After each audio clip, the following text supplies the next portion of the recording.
Hey, I was just having a talk, and last video that I'm uploading right now, that I recorded, I just talked to you a bit about my childhood, what kind of happened that put me on my path. I talked about some of my dad's, some of my family. I didn't go into all details of what I've been through. I didn't mention to you like my brother cut my ring finger off with a shovel, a metal shovel, and stuff like that. But yeah, just FYI, that happened when I was a very young boy, and I never even went to the hospital. I was told to shut up about it, and my mom tried to glue my finger back with freaking plaster, and oddly enough, it did work. After a week of pain, my finger healed and the nerves reconnected, and I still have a functioning finger, but it was amputated.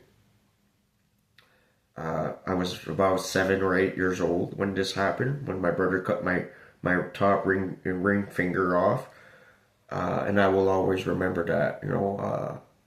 That was truly the worst moment of my life. And my wife died. My wife and kids died. That's saying something. At least whatever happened with my wife and kids, things were out, not necessarily done by violence. It's something that was painful, to me to go through. But I don't feel like it was done necessarily out of violence or ill intent, even though it does look odd at how it kind of happened. But now I can kind of see is some things just did happen, unfortunately, you know. So yeah, my brother cutting my ring finger off was possibly the worst thing I ever been through, uh, because it's humiliating. I was a handsome young boy dreaming of marrying his wife, and my brother got jealous and chopped off my ring finger. You know, and but anyways, I don't want to talk about all negative stuff. This video, I just wanted to talk to you about a story I lived through when I was about 13. Uh, I was going through a hard time period, and I knew financially my mother, uh, she was going through a divorce. She would never pay for my driver's license or a car or my college or university. I knew I was going to be kicked out as soon as I was done with high school, kind of thing, and I knew I was never going to get a girlfriend with my adoptive mom being around, and stuck in class, and I wanted a future. So I was in high school, and I saw that there was a recruiter for the Canadian Forces, and I saw no one was going to talk to him. He had a table set up, and he had an assault rifle on the table. It was a C8, which is the Canadian variant of the M16. It's a Colt C8.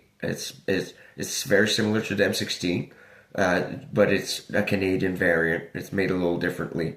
Uh, I don't know exactly what it is different, but it's basically M16. It looks like an M4, but is an M16 modified. You know, it's a C8. That's what it is. And so I decided, I thought to myself, I'm not gonna get any other chance at anything but this. And I was playing Halo at the time, and like games like Resident Evil, and you know what I mean. I already had an interest in being a hero, right? Like I always played video games that I bought with my own money, taking care of kids, other people's kids, right? Disabled kids like poor Philip, which is my blind musician friend, poor Philip. And that's how I made my money as a kid, and also buying and reselling classic video games and stuff. I would go to the pawn shop and just resell games that I found and garage sales, for example. And I bought new games, and I played with my money, but I already had an interest in war games. I had played Medal of Honor Frontline, for example. I already had an interest in becoming a soldier or a police officer. And I figured, well, it might be my only way to be able to afford having a wife. No woman wants a man with no job. You know what I mean? And I said it would be a good job, a good paying job, and would impress a lady. This might be my only chance to ever have a girlfriend is by signing up for the military. I was only 13, and I was already brave enough to face combat. And again, the recruiter was there, almost tears in his eyes that no one was even bothering going to see him. All day, all day, the recruiter just stood there, and no, not even a teenager went up to him. I decided to take your courage and go see him. So I went up to him. I started asking him, can I possibly sign up for the military? I said I'm looking for a good job, and he said I said I would want to kind of fight bad people and kill bad people. He was like, of course, if you're interested, I can start you up very very soon for reserve. You would be reserved. You wouldn't be sent to the war front because you're still technically a child. He said, but you would be able to work with the military a weekend per month. He said that's why I'm here. He said I'm looking to train the future generation of soldiers. He said you would work 2 days a month of the month, basically reserve. I said, like, really, I'm interested, and I asked him, can I please just hold a gun to just to see if I'm a right fit for this job? I said I just wanted to feel how heavy it is, just to see if I can actually do the job. I said it's probably not loaded. You're not going to bring a loaded gun to a school. He looked at me like surprised. He was like, actually, it's not loaded. You're right. He said, here you go. He handed me the gun. He said, take a feel. So I held the C8, and I realized it's not that heavy. I can actually do this job. And I said, I want to sign up. I gave him back the gun. I said, here, I want to sign up. And I signed up. He told me he would call back. He needed my parents' approval, or at least my the people who were taking care of me. They would need their approval because of the risks and all in the military. Even though I would not have been sent to the war front or in the mission, I would just be basically trained as reserve. You know what I mean? And he told me he would call, and I said sure, that's fine. I said no problem, and he told me he would call the next day, and he did. He called the next day, and I didn't tell my mom or her boyfriend just yet. I wanted to keep it as a surprise because I thought that they would be impressed and would want me to actually do this job. I thought they would be proud. I thought my parents would be proud that I actually ended up in the military. Becoming a hero. And as soon as I picked up the call and I explained to Bridget and Bob what the call was. They both start to scream at me, you're never going to be in the military, no, fuck off, and this and that, and they start to scream at me all sorts of things. And I was literally almost in tears. And I just grabbed back the phone and I put it to my ear and my mouth, and I talked in the mouthpiece. I just said, I'm sorry, I hope, you realize I really wanted to do this, but you probably heard what my mom and her boyfriend just said. And the recruiter was over the phone. He was like very disappointed. He was heartbroken at what he had just heard. He was truly heartbroken. He said, he said just basically, down the road when you're better off, when you're on your own, when you're older, You know, if he said basically if you still want to be in the Canadian Forces, anytime just give us a call and we'll hire you right away. That's what he said. And I always will always remember that. You know, that's my start with the Canadian Forces. You know, that's the parents I had. You know, uh,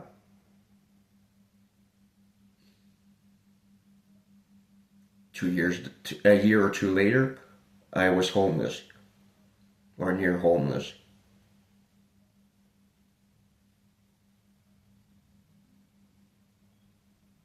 And look at me now.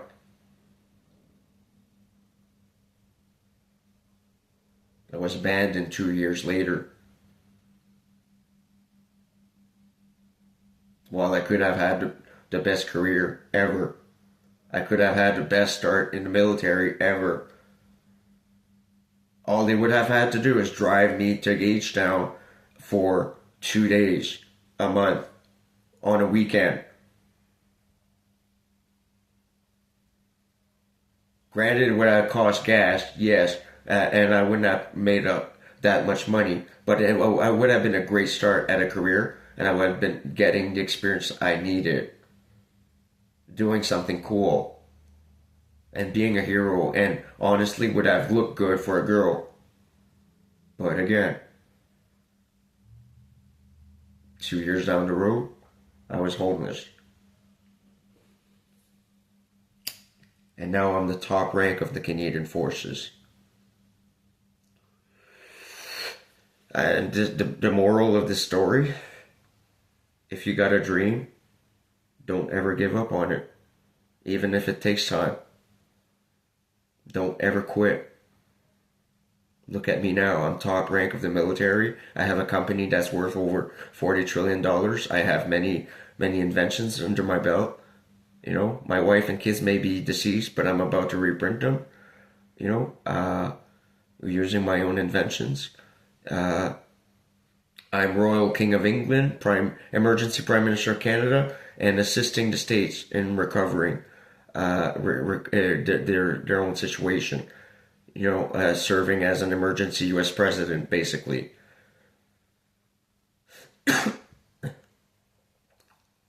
So, how do you feel? Do you think you know about my story? You know, uh, that's my point.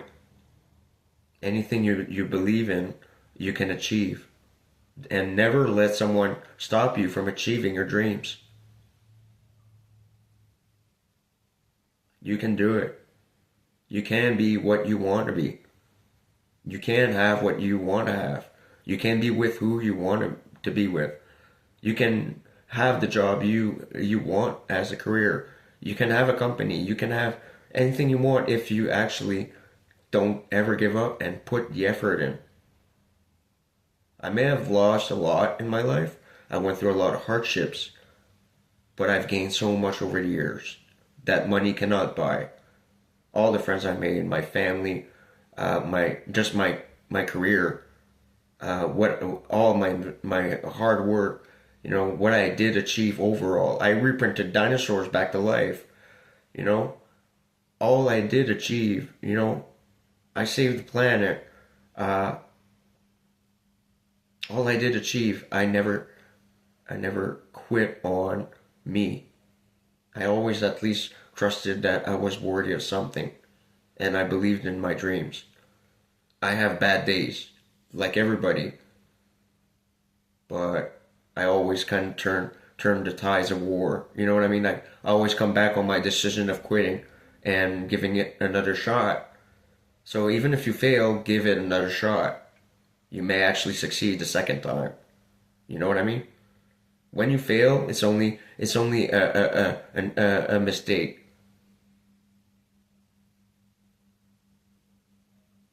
You can try again, and you can succeed.